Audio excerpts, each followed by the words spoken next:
Israel strikes Lebanon after first rocket attack since ceasefire. Israel has carried out multiple airstrikes on Lebanon after several rockets were fired from Lebanon into Israel, in the worst violence since a ceasefire came into effect in November. The Israeli military said it had hit dozens of rocket launchers and a command center belonging to Hezbollah, the Iranian-backed militia and political group, in southern Lebanon. Lebanon's health ministry said 3 people, including a child, were killed and 8 injured in the strikes. Several armed groups operate in Lebanon, including Hezbollah and Palestinian factions, and no one has claimed responsibility for the attack. Hezbollah, which is the most powerful of them, said it had no involvement, and that it remained committed to the ceasefire. The developments put pressure on a fragile truce, brokered by the US and France, that ended more than a year of conflict between Israel and Hezbollah. Saturday's attacks came days after Israel reinforced its offensive against Hamas, a Hezbollah ally, in Gaza. The Israeli military said it had intercepted 3 rockets in the northern Israeli town of Mechela early on Saturday, and there were no reports of casualties.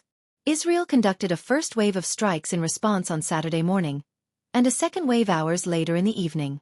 The Lebanese military said it had dismantled 3 primitive rocket launchers in the south, and the country's defense minister said an investigation had been launched into the attack.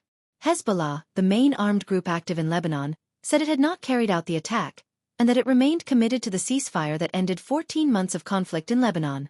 Under the terms of the deal, the Lebanese military would deploy thousands of additional soldiers to the south of the country to prevent armed groups from attacking Israel.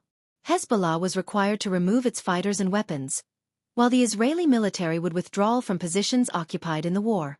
But Israel has carried out nearly daily airstrikes on what it describes as Hezbollah targets, and has indicated that attacks will continue to prevent the group from rearming. The Israeli military is still occupying 5 locations in southern Lebanon, in what the Lebanese government says is a violation of the country's sovereignty and a breach of the deal. Israel says the Lebanese military has not yet fully deployed to those areas, and that it needs to remain at those points to guarantee the security of its border communities. Saturday's attack is further proof of the challenges facing the Lebanese army, as it tries to exert control over southern areas where Hezbollah has traditionally had a strong presence and support.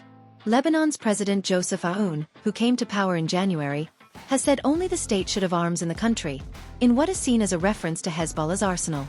On Saturday, he condemned attempts to drag Lebanon into a cycle of violence, while Prime Minister Nawaf Salam said the escalation carried the risk of dragging the country into another war. The UN peacekeeping force in Lebanon, UNIFIL, said it was alarmed by the possible escalation of violence, urging both Israel and Lebanon to uphold their commitments. Hezbollah was battered in the conflict with Israel.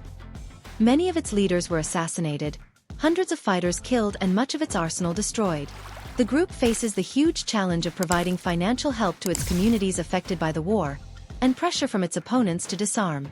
Lebanon's international partners say they will only help the country if the government acts to curb Hezbollah, the most powerful group in Lebanon.